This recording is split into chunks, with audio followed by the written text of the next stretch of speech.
શર્મિષ્ઠાને કહી દેજે કે એ બોલવાનું ધ્યાન રાખે, નહીંતર આજ પછી એ આ ઘરની વહુ તરીકેનો દરજ્જો ગુમાવી બેસશે. સવિતાબેને બેઠક રૂમમાં બેસી એમની સામે બેઠેલા નિલેશને કહી રહ્યા હતા.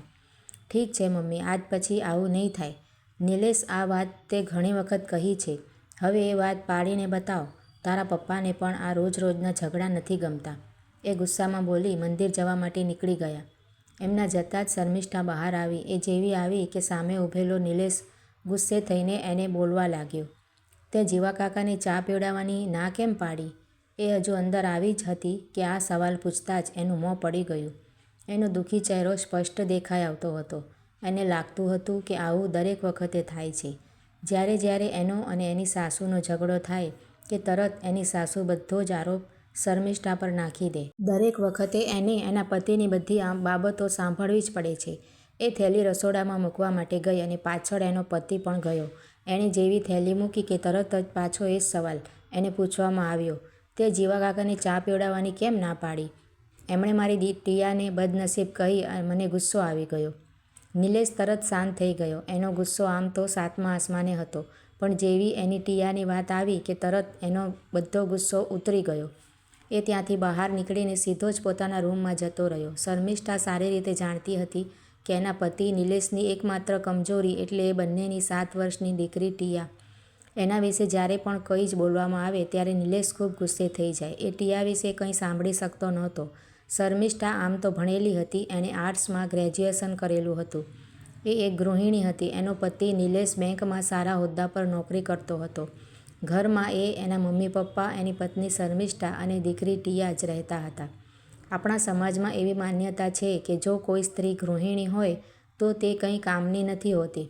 સવારે 6 વાગ્યે ઉઠી ચા નાસ્તો બનાવવાનું, ઘરના કામ, જમવાનું બનાવવાનું, ઘરના લોકોની ખાવાની પસંદગી, એમની દરેક વસ્તુઓ યાદ રાખવાની, વડીલોને સમયસર દવા આપવાની, સમાજના બધા વ્યવહારો સાચવવાના, સૌથી વહેલા ઉઠવાનું અને બધાના ઊંઘ્યા બાદ છેલ્લે ઊંઘવું. આ બધું કામ છોડી છે એ તો કોઈ પણ કરી શકે. બસ એ જ એક કારણ હતું કે શર્મિષ્ઠાના સાસુ જ્યોત્સનાબેન એને એક કામવાળી બાઈની જેમ જ ગણતા. એમાં એમનો પણ કોઈ વાંક નહોતો. સદીઓથી ચાલી આવતી પ્રથાની જેમ મારી સાસુએ મારી સાથે એવું કર્યું છે તો હું પણ મારી વહુ સાથે આવું જ કરીશ. શર્મિષ્ઠા જ્યારથી પરણીને આવી કે એની માટે આ બધાની શરૂઆત થઈ. પરણ્યા પહેલાં જ શરત કે વહુ નોકરી નહીં કરે. આવી એટલે ઘરના જાતના નિયમો અને રીતિ રિવાજોની સમજૂતી. અમારા ઘરમાં તો ચા આમ જ મુકાય, દાળ અને ભાત કુકરમાં જ મુકાય. નિલેશને તો મારા હાથથી જ દાળ ઢોકળી ભાવે. તારી મમ્મીએ પિયરમાંથી કંઈ શીખવાડ્યું નથી. પોતું અંદરના રૂમમાંથી બહારની બાજુ જ થાય. તુલસી આગળ દીવો કરવો જ પડે અને જો શર્મિષ્ઠા કામને કારણે નિલેશનું ટિફિન બનાવવાનું મોડું કરે તો પતી જ ગયું. મારો દીકરો આટલી રાહ જોઈને ઊભો રહેશે? બુદ્ધિ જેવું છે કે નહીં તારામાં? ખબર જ નથી પડતી. સહેજ પણ સમય સાચવી શકતી નથી. તારા કારણે હવે નિલેશને કેટલું સહન કરવું પડશે. આ હજુ લગ્નના 3 મહિનામાં જ થઈ ગયું હતું. એ પછી તો પૌત્રની માંગણી શરૂ થઈ ગઈ. આમ તો નિલેશ ખૂબ સમજદાર હતો, પણ એ આ બધામાં વચ્ચે પડી એની મમ્મી અને પત્નીના સંબંધ ખરાબ કરવા ઈચ્છતો ન હતો. એટલે એ હંમેશા ચૂપ જ રહેતો. જે માતા એને આ દુનિયામાં લાવી એના વિરુદ્ધ ન જઈ શકાય અને જે પત્ની એના ભરોસે આ ઘરમાં આવી એને પણ તકલીફ ન પહોંચાડાય. શર્મિષ્ઠા ઘણી વખત નિલેશને કંઈ ન જણાવતી, પણ જ્યોત્સનાબેન એક તક જતી ન કરતા એને મહેણા મારવામાં. આ બધું જ નિલેશ સારી રીતે જાણતો હતો. શર્મિષ્ઠા અમુક સમયે જવાબ આપી દેતી, મમ્મી, મારી મમ્મીએ શીખવાડ્યું તો ઘણું છે, પણ અહીં પ્રમાણે ઢળતા વાર તો લાગશે ને. લગ્નના 2 વર્ષમાં દીકરી ટીયાનો જન્મ થયો અને એ જ સાથે જ જ્યોત્સનાબેનના પૌત્રના સપના પર પાણી ફેરવાઈ ગયું. આજે જે ઝઘડો થયો એના કારણે શર્મિષ્ઠા ખૂબ દુઃખી હતી. એના સાસુ સસરા અને દીકરીના જમ્યા બાદ પણ નિલેશ જમવા આવ્યો નહીં. શર્મિષ્ઠાને ખૂબ ચિંતા થઈ. એના જમવા ન આવતા દોષનો ટોપલો એની સાસુએ શર્મિષ્ઠાના માથે ઢોળ્યો. એ એને ઘણું બોલીને પોતાના રૂમમાં જતા રહ્યા. બધાના ગયા બાદ એણે કામ પૂરું કર્યું અને ટીયાને બેઠકમાં જ સુવડાવી દીધી. ત્યારબાદ એ પોતાના રૂમમાં ગઈ. નિલેશ ત્યાં પોતાના બેડ પર ઊંધો ફરીને ઊંઘતો એણે જોયો. એ તરત એની પાસે ગઈ અને એની પીઠ પર હાથ ફેરવ્યો. નિલેશ થોડાક સમય બાદ એની સામે ફર્યો. શર્મિષ્ઠાએ એને પૂછ્યું, જમવા કેમ ન આવ્યા? ભૂખ નથી, એટલું કહી એ બેડ પરથી ઊભો થઈને બહાર જવા લાગ્યો.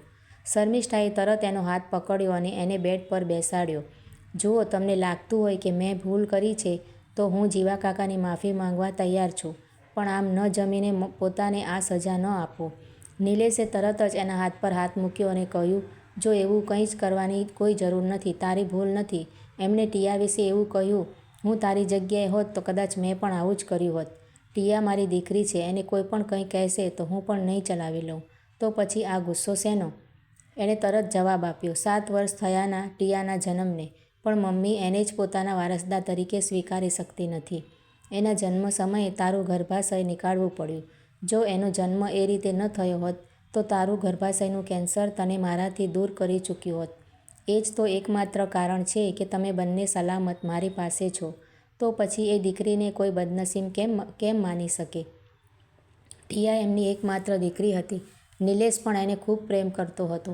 એણે ક્યારેય પોતાની દીકરીને કોઈ ખોટ પડવા દીધી નહીં, અહીં સુધી કે એણે ક્યારેય દીકરા વિશેનો વિચાર પણ ન આવ્યો.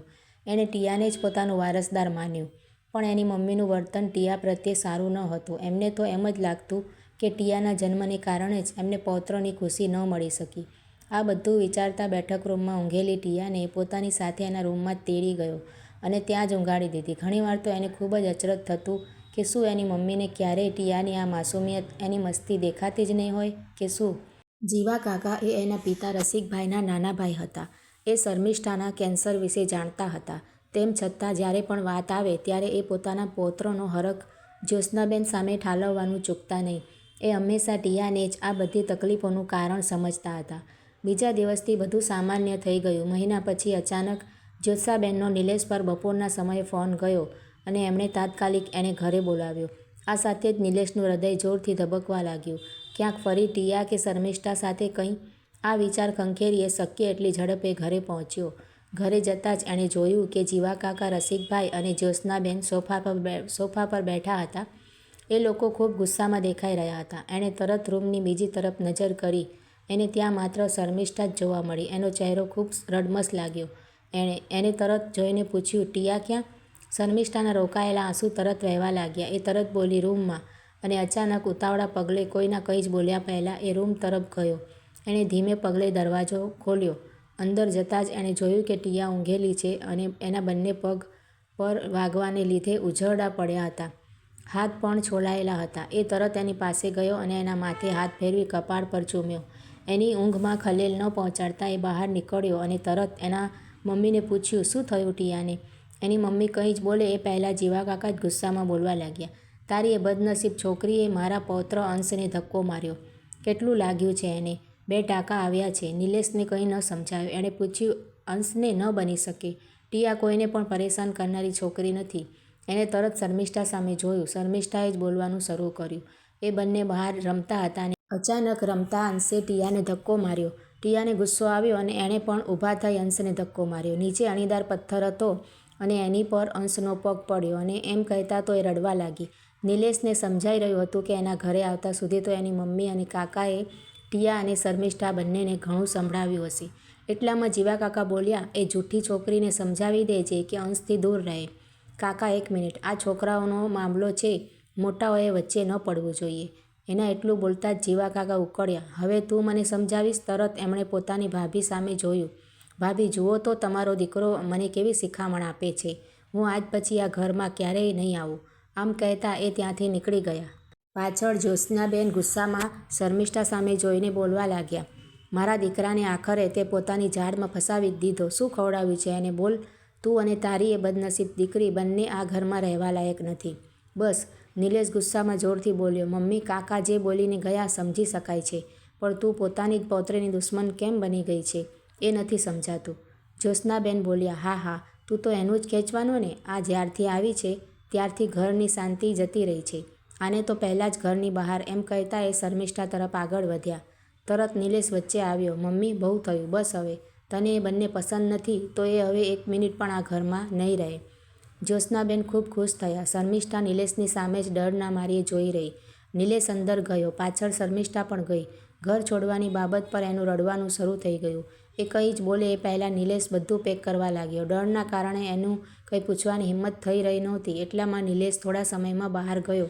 શર્મિષ્ઠા ટીયાને વળગીને રડવા લાગી. કલાકના સમયમાં જ નિલેશ પાછો આવ્યો અને કેટલાક બેગ બહાર લઈ ગયો.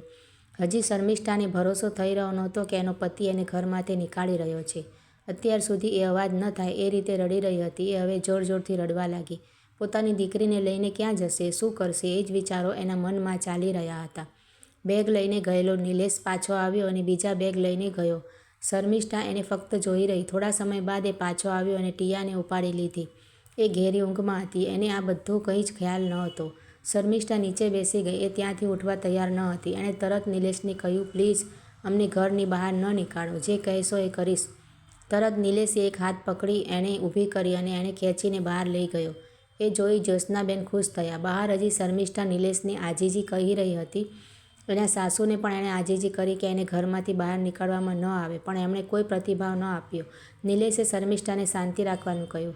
નિલેશ તરત એના મમ્મી પપ્પા પાસે ગયો અને એમને પગે લાગ્યો અને બોલ્યો, મમ્મી હું જઉં છું. જ્યારે જરૂર હોય ત્યારે બોલાવી લેજો, હું આવી જઈશ.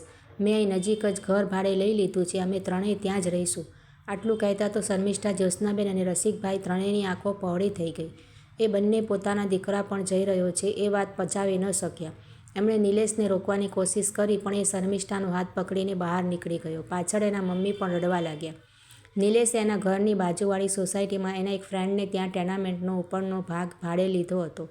માત્ર અમુક સામાન અને ટીયાના રમકડાં લઈને આવેલો નિલેશ પોતાના આ ઘરમાં ટીયા અને શર્મિષ્ઠા સાથે પ્રવેશ્યો. એ આજની ઘટનાથી ખૂબ જ દુઃખી હતો. એની વહાલી દીકરીની ઈજા વિશે એની મમ્મીએ કંઈ ન કહ્યું અને સીધો જ એને જૂઠી હોવાનો આરોપ લગાવી દીધો. શર્મિષ્ઠા જે પણ થઈ રહ્યો હતો એની પર ભરોસો કરી શકતી નહોતી. એ ત્યાં ગયા બાદ એક ખૂણામાં બેસી ગઈ. એને આ બધું જ સમજની બહાર હતું. એને નિલેશને એકસાથે ગુસ્સે અને દુઃખી ક્યારેય જોયો નહોતો. હવે એને ઘરની એના સાસુ સસરાની ખૂબ ચિંતા થઈ રહી હતી. એમનું શું હાલ હશે એ વિચારીને એના આંસુ રોકાઈ રહ્યા નહોતા. ઘણી વખત ટીયા એના મમ્મી અને પપ્પાને પૂછતી, પપ્પા ઘરે ક્યારે જઈશું, મને દાદા દાદી પાસે જવું છે. પણ નિલેશ એની વાત મજાકમાં ટાળી દેતો. શર્મિષ્ઠા પણ આ બાબતથી પરેશાન રહેતી. એ કંઈ પૂછી શકતી નહીં. એમને અહીં આવે 15 દિવસ થયા હતા. એ જ દિવસે અચાનક જ્યોત્સનાબેન ત્યાં આવી ચડ્યા. શર્મિષ્ઠા એમને જોઈને ખૂબ ડરી ગઈ, પણ છતાં એ બોલી, મમ્મી અંદર આવો ને. ટીયાએ જેવા એની દાદીને જોયા કે તરત નજીક જઈને પગે લાગી અને ગળે વળગી ગઈ. શર્મિષ્ઠાને ડર હતો કે જો એની સાસુએ ટીયાને ધક્કો મારી દીધો તો એનો ડર હવા થઈ ગયો. જ્યારે એની સાસુ ટીયાને ગળે વળગી ગયા અને ખૂબ રડ્યા. એમણે એ બંનેને કહ્યું, બેટા ચાલ હવે ઘરે, તમારા વગર ઘર સૂનું લાગે છે. એમનામાં આ બદલાવ જોઈ શર્મિષ્ઠા અચંબિત થઈ ગઈ. એને સમજ ન આવ્યું કે આ શું થઈ રહ્યું છે. એટલામાં નિલેશ આવ્યો. એની મમ્મીને જોતો જ રહ્યો. એની મમ્મીએ એને પણ ઘરે પરત ફરવા કહ્યું. શર્મિષ્ઠાની સામે જોતા જ નિલેશે જવાબ આપ્યો, ઠીક છે. શર્મિષ્ઠાને કંઈ સમજાયું નહીં, પણ એ મનોમન ખૂબ ખુશ હતી. એટલામાં જ્યોત્સનાબેન એનો અને ટીયાનો હાથ પકડીને બોલ્યા, નિલેશ સામાન લઈ આવજે, મારી વહુ અને ગુડિયાને હું હાલ જ લઈ જઈશ. એમ કહી એ ચાલતા થયા. નિલેશ પણ ખૂબ ખુશ થયો. એ બધો સામાન પેક કરવા લાગ્યો. ઘરે આવતા શર્મિષ્ઠાએ જોયું કે એની નણંદ રીના આવેલી છે. એ તરત જઈને એને ગળે વળગી. રીનાએ પણ ખુશી ખુશી એની ભાભીનો ગૃહ પ્રવેશ કરાવ્યો. આ બધું બહુ જલ્દી થઈ રહ્યું હતું. એની સાસુમાં આવેલો આ મોટો બદલાવ, ટીયા પ્રત્યેનું વર્તન એને કંઈ સમજાઈ રહ્યું નહોતું, પણ એ પોતાના ઘરે આવીને ખુશ થઈ ગઈ હતી. નિલેશ પણ સામાન લઈને આવી પહોંચ્યો. એ બધાએ સાથે મળીને ભોજન કર્યું. કોઈ માફીની માંગણી કે કોઈ શરત વગર એક તૂટેલું ઘર ફરી જોડાઈ ગયું. જ્યોત્સનાબેન ટીયાને પોતાના ખોળામાં બેસીને ખવડાવી રહ્યા હતા અને પોતાની પૌત્રીને ખૂબ વહાલ કરી રહ્યા હતા. જમવાનું પૂરું થતાં નિલેશ રીનાને મૂકવા એના ઘરે ગયો અને જ્યોત્સનાબેનને શાંતિ થઈ. રીનાનું ઘર એમના ઘરથી 5 કિલોમીટર દૂર હતું. એ એના ઘરે ગયો અને સામે જ રીનાનો પતિ અશોક ઊભો હતો. નિલેશ બોલ્યો, કુમાર, મારી બહેનને ઘરમાંથી ન નીકાળો. એ પોતાના ઘરેથી ક્યાં જશે. એને આટલું બોલતા તો ત્યાં રહેલ ત્રણેય જોરથી હસવા લાગ્યા. નિલેશ અને અશોક એકબીજાને ભેટી પોતાના આ પ્લાનના સફળ થવાની ખુશીઓ મનાવવા લાગ્યા. રીના તરત બોલી, ભાઈ તે સારું કર્યું કે આમાં મને જોડી. પોતાના સંતાનો ઉપર આવે ત્યારે જ એક મા સમજી શકે, નહીંતર એને એમ જ લાગે કે એણે કંઈ ખોટું કર્યું જ નથી. અશોક પણ સાથે જ બોલ્યો, હા પણ આ પ્લાનમાં આટલી વાર કેમ લગાડી. એ જ દિવસે આ બધું કરી દીધું હોત તો શું થઈ જાત. 15 દિવસ તમારે ઘરથી દૂર રહેવું પડ્યું. નિલેશ બધું રજૂ કરતાં બોલ્યો, એ દિવસે કર્યું હોત તો મમ્મી સમજી જાત કે આપણે જ આ કરી રહ્યા છીએ. થોડો સમય તો આપવાનો જ હતો. થોડા દિવસ દૂર રહ્યા બાદ એ સમજ્યા કે બહારવાળા કરતાં ઘર કેટલું જરૂરી છે. એમ પણ મમ્મી હવે પૌત્રની ચાહનામાં ટીયાને ખૂબ અવગણી રહ્યા હતા. કાકાને પણ કંઈ જ ન બોલી, ન તો ટીયાનો પક્ષ લીધો. વહુ સાથેના ઝઘડા સામાન્ય ગણી શકાય. વિચારાનું અંતર તો બધે પડવાનું, પણ અહીં તો એ ટીયાને પણ દુશ્મન સમજી રહ્યા હતા. એટલું કહેતા એણે ફરી અશોકનો આભાર માન્યો. રીનાના માથે હાથ ફેરવી એણે એને સદા ખુશ રહેવાના આશીર્વાદ આપ્યા અને ત્યાંથી નીકળ્યો. એ ઘરે આવ્યો ત્યારે જ્યોત્સનાબેન એને પૂછવા લાગ્યા. એની સાસુએ કે કુમારે કંઈ કહ્યું, મારી દીકરી ઠીક તો રહેશે ને. હા મમ્મી, ચિંતા ન કરે, એમ કહી એણે એની મમ્મીને દિલાસો આપ્યો. મમ્મી દીકરાનું ઘર બચી ગયું છે એ જાણીને ખુશ થયા અને અંદર ઊંઘવા જતા રહ્યા. જ્યારે નિલેશ રૂમમાં આવ્યો ત્યારે ટીયા સૂઈ ગઈ હતી. બહુ દિવસો પછી એનો ચહેરો ખૂબ ખુશ લાગી રહ્યો હતો. પોતાની દીકરીને આમ જોઈએ ખૂબ ખુશ થયો. બેડની બીજી તરફ બેઠેલી શર્મિષ્ઠા પાસે ગયો અને બેઠો. તને કંઈ ખરાબ તો નથી લાગ્યું ને કે આપણે અહીં પાછા આવી ગયા? શર્મિષ્ઠાએ તરત એના હાથ પર હાથ મૂકી જવાબ આપ્યો. હું તો ક્યારની પાછી આવવા માંગતી હતી, પણ તમને કહેતા ખચકાતી હતી. મમ્મી મોટા છે, એમને હક છે મને બધું કહેવાનો, પણ હું જ એમને માન નહીં આપું તો કોણ આપશે? છેવટે તો બધા મને એમની વહુ તરીકે જ ઓળખવાના. બસ એમનું વર્તન મને ટીયા સાથે ન ગમતું, પણ આજે તો એ સાવ બદલાઈ ગયું. હવે મને ખૂબ ખુશી થઈ. બસ આ બધું એટલી ઝડપી બની ગયું કે મને કંઈ સમજાઈ રહ્યું નથી. તારે કંઈ સમજવાની જરૂર નથી. મમ્મી આપણાથી દૂર રહ્યા એટલે સમજી ગયા એ પૂરતું છે. એમ કહી એણે શર્મિષ્ઠાને ત્યાં જ ઊંઘાડી બેડની પોતાની સાઈડ પર આવી ગયો. એણે ટીયાના માથા પર હાથ ફેરવ્યો અને ત્યાં જ માથું ટેકવી દીધું. હાલ એના મનમાં ઘણા વિચારો ચાલી રહ્યા હતા. 15 દિવસ પહેલાં ઘરેથી નીકળ્યો એ વખતે એણે એની મમ્મીને સમજાવવા માટે શબ્દો પૂરતા ન લાગ્યા. કોઈક મોટી ગોળી આપવી જરૂરી લાગી. એણે તરત સામાન લઈ ઘર બદલ્યું અને બીજા જ દિવસે એની બહેનને મળ્યો. એણે એની આખી વાત કરી.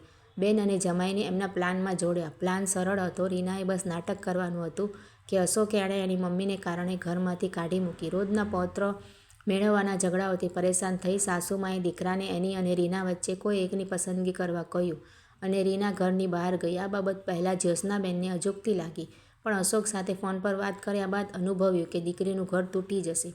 એ સાથે જ એમને એમના પણ કર્મો દેખાઈ ગયા. આ જ કારણોસર શર્મિષ્ઠાને એનું ઘર મળી ગયું અને ટીયાને દાદી. નિલેશના ઘરમાં આવતા જ્યોત્સનાબેને રીનાની વાત કહી અને બહેનનું ઘર બચાવી લેવા નિલેશને અશોક અને એની મમ્મીને મનાવવાનું કામ સોંપ્યું. એની મમ્મીના પ્લાન વિશે કંઈ જ જણાવવા ઈચ્છતો નહોતો. આખરે એ બાબત છુપી રહે એ જરૂરી હતું. પોતાનું ઘર બચાવવા માગતો નિલેશ, અશોક અને રીના છેવટે ખુશ થઈ ગયા. નિલેશ અંતે એટલા દિવસ પછી બેડ પર શાંતિથી ઊંઘ્યો.